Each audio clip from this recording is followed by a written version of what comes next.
excuse me, is, by the way, I'm a subscriber. Is Islamic extremism really the major threat to the United States, and will it die on its own, or will it keep growing? It is a problem to the United States. It is not an existential threat. It has to be dealt with, but it has to be dealt with proportionately. We have other foreign policy interests. So, the primordial interest of the United States, over which for a century we have fought wars, the First, Second Cold War, has been the relationship between Germany and Russia, because united they are the only force that could threaten us, and to make sure that that doesn't happen. I say this as a possible victim of Islamic terrorism. It will happen. Even if we devote all of our efforts to preventing it, we will fail. Therefore, if we do what we did in the decade after 9/11, which is utterly concentrate on that issue to the exclusion of all else, so that our army can't fight unless it has sand under its feet, it's just not used to it, there are much larger dangers to the United States out there. It's very difficult to say to a country that has been hit by 9/11, take it in stride, and no government can. But the discipline of governance is that, while at the same time reassuring people that you're doing everything you can, you make sure you're not. You're making as much as you reasonably should. And our government, we have to remember, the United States is like a 15-year-old. It's manic depressive. In the morning, it is love, peace, love, and happiness. At night, it's suicidal because their best friend doesn't like them anymore. We are a very young empire. We don't even want to think about being an empire. We want to go home and, have libertarian dreams. It won't happen.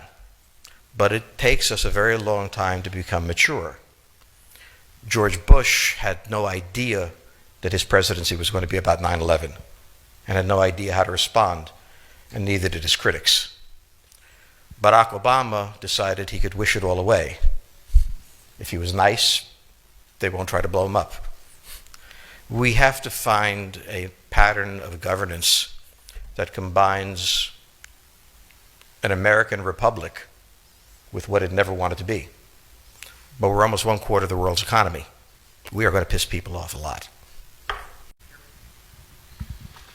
Given the weaknesses that you're describing, both in Europe but also in Southern Asia and likely in East Asia itself, is it appropriate or even practical for us to be continuing to push the boundaries of the American empire, if you will, to the edges beyond the areas of those kinds of internal problems? The United States has a fundamental interest. It controls all the oceans of the world. No power has ever done that. Because of that, we get to invade people and they don't get to invade us. It's a very nice thing. Maintaining control of the sea and control of space is the foundation of our power. The best way to defeat an enemy fleet is to not let it be built. The way the British managed to make certain that no European power could build a fleet was to make sure the Europeans were at each other's throats. The policy that I would recommend is the one that Ronald Reagan adopted toward Iran and Iraq. He funded both sides so they would fight each other and not fight us. This was cynical. It was certainly not moral. It worked. And this is the point. The United States cannot occupy Eurasia. The moment the first boot sets the ground, the demographic differential is we are totally outnumbered. We can defeat an army. We cannot occupy Iraq. The idea that 130,000 men would occupy a country of 25 million, well, the ratio in New York of cops to citizens was greater than we had deployed in Iraq.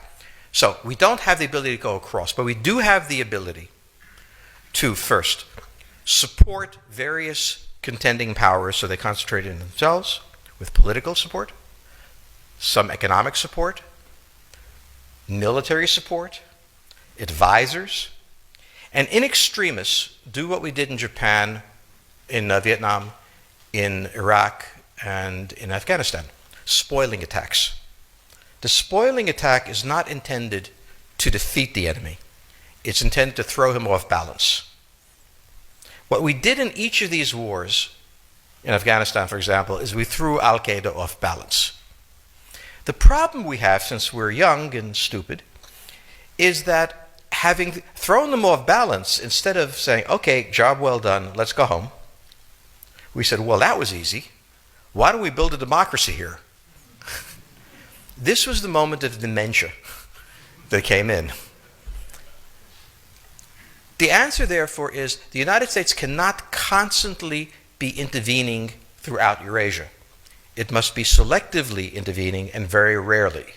That is the extreme moment. We cannot, as the first step, send American troops. And when we send American troops, we have to clearly understand what the mission is, limit it to that, and not develop all sorts of psychotic fantasies. So hopefully we've learned that this time. It takes a while for kids to learn lessons. But I think you're absolutely right. We cannot, as an empire, do that. Britain didn't occupy India.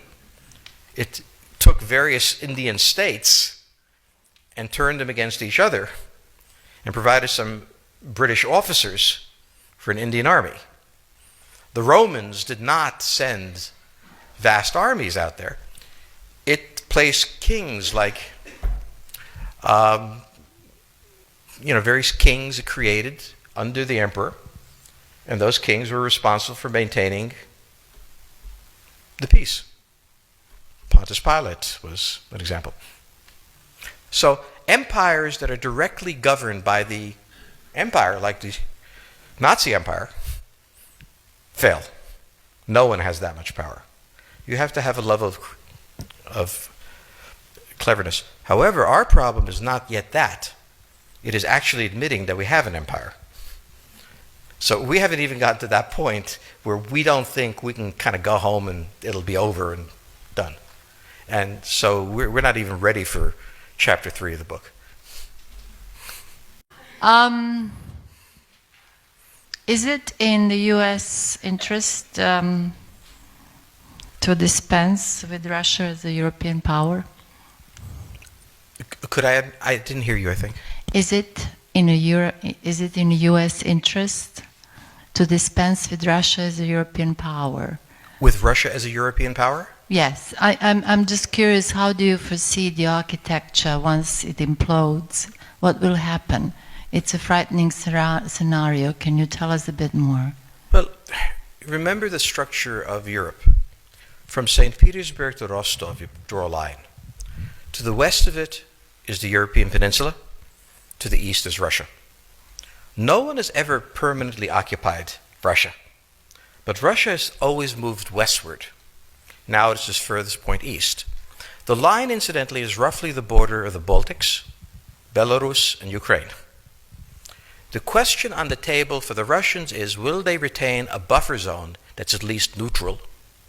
Or will the West penetrate so far in the Ukraine that they're 70 miles away from Stalingrad and 300 miles away from Moscow? For Russia, the status of Ukraine is an existential threat. And the Russians cannot let go. For the United States, in the event that Russia holds onto the Ukraine, where will it stop? Therefore, it's not an accident that General Hodges, who's been appointed to be blamed for all of this, is talking about prepositioning troops in Romania, Bulgaria, Poland, and the Baltics. This is the intermarium, from the Black Sea to the Baltic, that Pilsudski dreamt of. This is the solution for the United States. The issue to which we don't have the answer is, what will Germany do? So the real wild card in Europe is that as the United States builds its cordon sanitaire, not in Ukraine, but to the west, and the Russians try to figure out how to leverage the Ukrainians out, we don't know the German position. Germany is in a very peculiar position. Its former Chancellor, Gerhard Schroeder, is on the board of Gazprom. They have a very complex relationship to the Russians. The Germans themselves don't know what to do. They must export. The Russians can't take up the export. On the other hand, if they lose the free trade zone, they need to build something different. For the United States, the primordial fear is Russian capital, Russian technology, German technology and German capital, Russian natural resources, Russian manpower, as the only combination that has for centuries scared the hell out of the United States. So how does this play out? Well, the U.S. has already put its cards on the table. It is the line from the Baltics to the Black Sea. For the Russians, their cards have always been on the table. They must have at least a neutral Ukraine, not a pro-Western Ukraine. Belarus is another question. Now, whoever can tell me what the Germans are going to do is going to tell me about the next 20 years of history. But unfortunately, the Germans haven't made up their mind. And this is the problem of Germany always. Enormously economically powerful, geopolitically very fragile, and never quite knowing how to reconcile the two. Ever since 1871, this has been the German question, the question of Europe.